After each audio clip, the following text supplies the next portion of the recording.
अस्सलाम वालेकुम my dear students, उम्मीद है कि आप सब ठीक होंगे। आज हमारा लेक्चर नंबर 5 है, chapter number 2 issuance of share. आज हम इंशाल्लाह एक्सरसाइज नंबर 4 जो है वो सॉल्व करेंगे।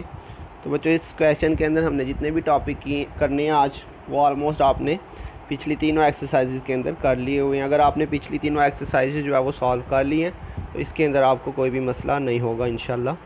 तो सबसे पहले हम इसकी रिक्वायरमेंट पढ़ लेते हैं। फर्स्ट रिक्वायरमेंट में उसने कहा हुआ जी record the transaction in journal. तो सबसे पहले तो आपने जर्नल बनाना है। कह रहा जी the partnership of Gomes and Salzer needed additional capital to expand into new market. बच्चों, ये पार्टनरशिप के तौर पे काम कर रहे हैं और इनको मज़ीद कैपिटल की ज़रूरत है अपने बिज़नेस को एक्सपेंड करने के लिए। So the business incorporated as a tempo grand incorporation. उन्होंने अपनी पार्टनरशिप को एज अ कंपनी के तौर पे जो है वो रजिस्टर करवा लिया। The charter from the state of Arizona authorized Tempo Grande to issue 50,000 shares of 6% 100 par preferred stock।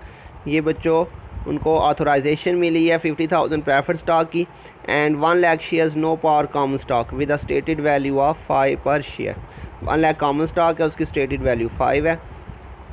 Tempo Grand completed the following transaction December 1 को। कह रहा है paid a charter fee of 200 and incorporation taxes 6100 to the state of Arizona and paid legal fee 4000 to organization as a corporation। तो बच्चों, इसके बारे में हमने बात की थी। कंपनी को स्टार्ट करने के लिए इनिशियली हम जितने भी एक्सपेंसेस पे करते हैं वो हमारी ऑर्गेनाइजेशन कॉस्ट होती है और इसकी हमने एंटी लास्ट लेक्चर के अंदर देखी थी, ऑर्गेनाइजेशन कॉस्ट डेबिट और कैश अकाउंट क्रेडिट। तो ये बच्चों इसकी जनरल एंट्री पास करते हैं हम। सबसे पहले तो हम उसकी डेट लिखेंगे दिसंबर 1 और ऑर्गेनाइजेशन कॉस्ट डेबिट 10,300। बच्चों, ये तीनों एक्सपेंसेस को हमने प्लस किया 200, 6100 एंड 4000। तो ये इसका टोटल आ जाएगा 10,300 और कैश अकाउंट जो है वो आपका क्रेडिट हो जाएगा 10,300। तो ये एंट्री बच्चों हमने लास्ट लेक्चर में भी की थी। इसके बाद सेकंड एंट्री में कह रहा है issued 300 shares of common stock to the promoters for assistance with issuance of the common stock. The promotional fee was 1800। जी बच्चों, ये प्रमोटर्स ने जो है वो कंपनी के जो शेयर है उनको सेल करने के लिए उन्होंने ये एक्सपेंस किए हैं प्रमोशनल फ़ी। ये भी बच्चों हमारे ऑर्गेनाइजेशन कास्ट ही है, कंपनी को स्टार्ट करने के ऊपर हमने बात की थी। शेयर्स को इशू करने पे जो हमारे एक्सपेंस होंगे वो भी हमारी ऑर्गेनाइजेशन कास्ट में ही आएगा। तो 1800 जो प्रमोटर्स हैं उन्होंने अपने पास से प्रमोशनल फ़ी पे की है। तो उसके बदले हमने जो है उनको क्या इशू कर दिया बच्चों, हमने उनको शेयर इशू किए हैं कॉमन स्टॉक की। तो ये एंट्री हमने कल जो टॉपिक पढ़ा था उसके अंदर हमने देखी थी, लेकिन इसकी एंट्री हमने रिकॉर्ड नहीं थी कि क्वेश्चन में। इसके लिए हमने एंट्री की थी ऑर्गेनाइजेशन कॉस्ट डेबिट और कॉमन स्टॉक क्रेडिट, क्योंकि यहाँ पे हम कैश नहीं दे रहे बल्कि ऑर्गेनाइजेशन कॉस्ट जो वो 1800 है उसके बदले हम 300 कॉमन स्टॉक दे रहे हैं और इसकी पावर वैल्यू बच्चों नहीं बताई, स्टेटेड वैल्यू 5 है। तो ये बच्चों इसकी एंट्री पास करती हैं। ऑर्गेनाइजेशन कॉस्ट डेबिट हो जाएगा हमारा 1800 से और कॉमन स्टॉक क्रेडिट हो जाएगा बच्चों कितने शेयर थे उसने बताया 300 शेयर हमने इशू किए हैं, 5 उसकी स्टेटेड वैल्यू थी। पावर वैल्यू से मल्टीप्लाई करना होता है, अगर पावर वैल्यू ना हो तो फिर स्टेटेड वैल्यू से करते हैं और अगर स्टेटेड भी ना हो तो फिर हमने इसी अमाउंट को यहाँ पे लिख देना। लेकिन यहाँ पे स्टेटेड वैल्यू गिवन थी तो 300 इंटू 5 करेंगे तो ये 1500 आ रहा है। तो बच्चों अब क्या करेंगे, 1800 में से 1500 माइनस करेंगे, जो बाकी बचेगा वो हमारा एडिशनल पेड इन कैपिटल आ जाएगा 300। तो ये एंट्री हमने कल वाले लेक्चर के अंदर बच्चों जहाँ पे हमने बेसिक एंट्रीज पढ़ी थी वहाँ पे हमने ये एंट्री देखी थी। तो बच्चों अगर ऑर्गेनाइजेशन कास्ट के बदले कैश देंगे तो कैश क्रेडिट कर देंगे और अगर हमने इशू किया स्टॉक तो फिर कॉमन स्टॉक क्रेडिट और अगर उसका एडिशनल आ रहा है तो एडिशनल भी क्रेडिट।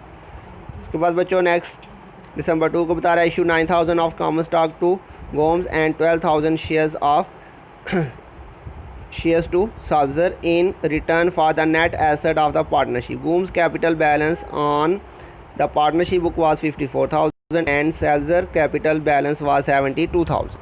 तो ये बच्चों दो पार्टनर थे, उनका कैपिटल था ये 54,000 एंड 72,000। तो उन्होंने अपना कैपिटल जो है उसके बदले कंपनी से शेयर लिए हैं, कितने शेयर 9,000 और 12,000, तो टोटल 21,000 कंपनी ने जो है इन दोनों को शेयर इशू किए हैं। तो ये एंट्री भी हम लास्ट लेक्चर्स के अंदर कर चुके हैं। इनका कैपिटल डेबिट हो जाएंगे और कॉमन स्टॉक जो है वो क्रेडिट हो जाएगा। तो ये बच्चों आपके पास गुम्स कैपिटल 54,000 बताया था, सेल्जर कैपिटल 72,000 था और कॉमन स्टॉक बच्चों 9,000 और 12,000 21,000 टोटल हमने उनको कॉमन स्टॉक इशू किया। तो 21,000 को 5 से मल्टीप्लाई करें तो ये बन रहा है 1,05,000। इन दोनों का टोटल करेंगे 54 और 72 का, और इसमें से इसको माइनस करेंगे, जो डिफरेंस आएगा वो हमारा एडिशनल पेड इन कैपिटल आ जाएगा 21,054 प्लस 72 किया, और इसमें से माइनस 1,05,000 किया, तो 21,000 का डिफरेंस आ रहा है। उसके बाद बच्चों दिसंबर 8 को कह रहा है received a parcel of land value 92,000 as a donation from the city of Tucson. तो बच्चों ये गवर्नमेंट की तरफ से हमें जो है वो लैंड जो है वो डोनेशन के तौर पे मिली है, 92,000 उसकी वैल्यू है। ये एंट्री भी हमने लास्ट लेक्चर में की थी, तो देखते हैं इसकी एंट्री बच्चों। दिसंबर 8 को लैंड अकाउंट डेबिट हो जाएगा 92,000 से, और डोनेटेड कैपिटल जो है ये हमारा क्रेडिट हो जाएगा। क्लियर बच्चों, ये एंट्री हमने लास्ट लेक्चर में भी की थी, सिंपल सी एंट्री थी। उसके बाद है बच्चों दिसंबर 10 को कह रहा है issue 400 share of preferred stock to acquire a patent with a market value of 50,000। तो बच्चों पेटेंट जो है ये भी हमारा एसेट ही होता है, इसके बारे में अपने लास्ट क्लासेस में शायद पढ़ा हो, तो अगर नहीं पढ़ा तो फिर मैं आपको नेक्स्ट किसी दिन बताऊंगा। फ़िलहाल आप ये याद रखिएगा जो पेटेंट होता है ये हमारा एसेट होता है। तो हमने बच्चों पेटेंट परचेज़ किया, एक्वायर्ड का मतलब परचेज़ करना होता है। हमने पेटेंट परचेज़ किया जिसकी वैल्यू 50,000 है, और इसके बदले हमने 400 जो है वो प्रेफर्ड स्टॉक इशू किया, और प्रेफर्ड स्टॉक की पार वैल्यू 100 थी, ये उसने ऊपर बताई हुई थी। तो बच्चों एसेट अकाउंट जो है वो डेबिट हो जाएगा, और प्रेफर्ड स्टॉक जो है ये क्रेडिट हो जाएगा। जी बच्चों, इसकी एंट्री हो जाएगी पेटेंट अकाउंट डेबिट, ये फुल अमाउंट से होगा 50,000 से, और इसके बदले हमने उनको प्रेफर्ड स्टॉक इशू किया 400 और इंटू 100 पार वैल्यू थी, तो ये आपके पास 40,000 आ रहा है। तो बच्चों 10,000 का जो डिफरेंस आ रहा है वो हमारा क्या हो जाएगा, एडिशनल पेड इन कैपिटल हमारा ये प्रेफर्ड आ जाएगा 10,000। क्लियर बच्चों, ये एंट्रीज भी हम लास्ट लेक्चर्स में कर चुके हैं। उसके बाद है बच्चों लास्ट पे issue 2,000 shares of common stock for cash of 12,000। ये बच्चों बिल्कुल सिंपल एंट्री, हमने कॉमन स्टॉक इशू किया कैश के बदले 12,000 रुपये। इसकी जनरल एंट्री देखते हैं बच्चों। यहाँ पे बच्चों जगह कम थी इसलिए मैं अगले पेज पे ले गया हूँ इसको, तो आपने एक ही पेज पे ये सारी करनी है। अगर आपका पेज ख़त्म हो जाता है तो फिर आप नेक्स्ट पेज पे चले जाए। तो बच्चों ये हमने कैश के बदले हमने कॉमन स्टॉक इशू किया, कितने के 12,000 के हमने सेल किए, जबकि इसकी जो स्टेटेड वैल्यू थी वो थी 5। कितने हमने टोटल शेयर इशू किए बच्चों 2,000, तो 2,000 को 5 से मल्टीप्लाई किया तो 10,000 आ जाएगा, और ये एडिशनल पेड इन कैपिटल आ जाएगा हमारे पास यहाँ पे 2,000। क्लियर बच्चों। उसके बाद बच्चों सेकंड रिक्वायरमेंट के अंदर उसने आपसे पूछा हुआ है prepare the stock holder equity section of the tempo grand incorporation balance sheet at December 31, the ending balance of retained earning is 42,100। तो अब बच्चों हमने स्टॉक होल्डर इक्विटी बनाना है, ये आपने ऑलरेडी लास्ट लेक्चर्स के अंदर बच्चों सीखा था बनाना, तो अब मैं बार बार पीछे नहीं जाऊंगा, एक दफ़ा ही बनाऊंगा, आपको ये सारा डाटा यहाँ से आपको समझ आ जाएगी, आप इसको सोल्यूशन को देख लीजिएगा।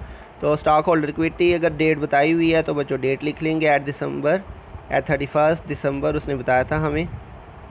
तो पेड इन कैपिटल के अंदर बच्चों प्रेफर्ड स्टॉक आ जाएगा। सबसे पहले आपको पता है अपन प्रेफर्ड स्टॉक लिखते हैं, उसका रेट ऑफ डिविडेंड अगर है तो वो लिखेंगे, 100 पार वैल्यू थी। उसके बाद ऑथोराइज ने बताए थे 50,000 शेयर्स, और इशू हमने बच्चों टोटल जो प्रेफर्ड स्टॉक किया वो 400 किया। अभी आपने एंट्रीज के अंदर देखा बच्चों, तो 400 और 400 इंटू पावर वैल्यू से मल्टीप्लाई किया तो ये 40,000। ये बच्चों 400 इंटू 100, ये मैंने जस्ट वर्किंग के तौर पे लिखा, आप लिखें या ना लिखें ये ज़रूरी नहीं है, ये आपको समझाने के लिए लिखा बच्चों।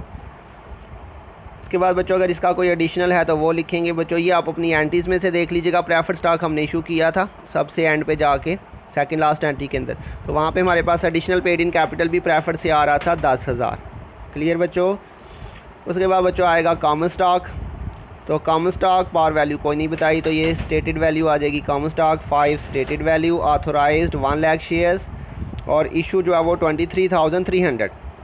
बच्चों ये 23,300 कैसे आया, ये हमने 3 दफ़ा जो है वो कॉमन स्टॉक इशू किया। सबसे पहले हमने 300, फिर उसके बाद जो है वो नीचे जाके हमने 21,000, और फिर सबसे एंड पे जाके हमने 2,000। तो वो आप अपनी एंट्रीज़ में से देख लीजिएगा, 3 दफ़ा हमने कॉमन स्टॉक इशू किया, उन तीनों का हमने टोटल किया तो वो बन रहा है टोटल 23,300। तो ये बच्चों 23,300 इसकी स्टेटेड वैल्यू से मल्टीप्लाई किया तो ये टोटल बन रहा है 1,16,500। और इसके ऊपर बच्चों अपनी एंट्रीज़ में से देख लीजिएगा अगर कोई एडिशनल आ रहा है, तो बच्चों तीनों एंट्रीज़ में एडिशनल आ रहा था, एडिशनल पेड इन कैपिटल। पहली एंट्री में 300 आ रहा था, दूसरी में 21,000 और तीसरी एंट्री के अंदर 2,000। ये तीनों का प्लस किया तो ये टोटल 23,300 जो है ये हमारा एडिशनल पेड इन कैपिटल बन रहा है। क्लियर बच्चों। तो ये असल में ये वाला 23,300, ये 23,300, ये वाला नहीं है, ये डिफरेंट है। ये आप अपनी जनरल एंट्रीज़ में से देख लीजिएगा, जितनी भी कॉमन स्टॉक की एंट्रीज़ आपने की हैं, 3 एंट्रियाँ की हैं, उन तीनों के साथ जो एडिशनल पेड इन कैपिटल था 300, 21,000 और 2,000, उसका टोटल हमने किया तो ये आ गया। ये बच्चों इन सब का टोटल करेंगे तो ये टोटल पेड इन कैपिटल आ जाएगा 189,800। जी बच्चों, यहाँ पे स्टॉक होल्डर इक्विटी सेक्शन के अंदर जो एक नई चीज़ आ रही है वो आ रही है हमारे पास डोनेटेड कैपिटल। तो बच्चों अगर डोनेटेड कैपिटल क्वेश्चन में दिया होगा उसे भी आपने टोटल पेड इन कैपिटल के अंदर प्लस कर लेना। लास्ट लेक्चर के अंदर हमने डोनेटेड कैपिटल की जनरल एंट्री तो पास की थी, लेकिन उस क्वेश्चन में उसने स्टॉक होल्डर इक्विटी सेक्शन नहीं था पूछा, इसलिए वहाँ पे हमने ये डोनेटेड कैपिटल नहीं था लिखा, क्योंकि हमने स्टॉक होल्डर इक्विटी सेक्शन बनाया ही नहीं था।